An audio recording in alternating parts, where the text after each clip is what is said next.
When studying programming languages, it is important to understand the different generations of languages. Now, in this lecture, we will explore these generations in more detail. First generation languages. These are the lowest form of languages, represented by binary code consist of ones and zeros. They are often unreadable by humans and are commonly referred to as machine languages or binaries. Distinguishing data from instructions can be challenging at this level due to the uniformity of the content.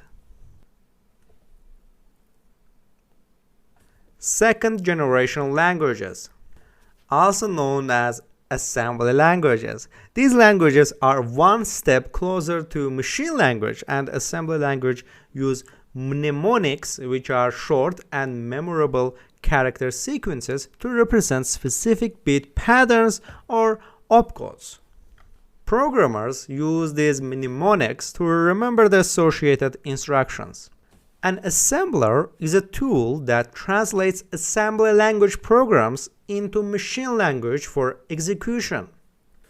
Assembly languages also include directives that guide the assembler in organizing code and data in the final binary.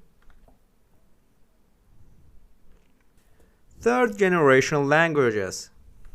These languages introduce keywords and constructs that make programming more expressive and resemble natural language to some extent.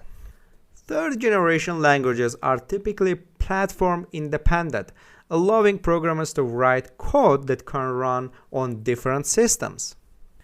However, programs written in these languages may still have platform dependencies if they utilize features specific to a particular operating system. Examples of third-generation languages include Python, C, C#, and Java.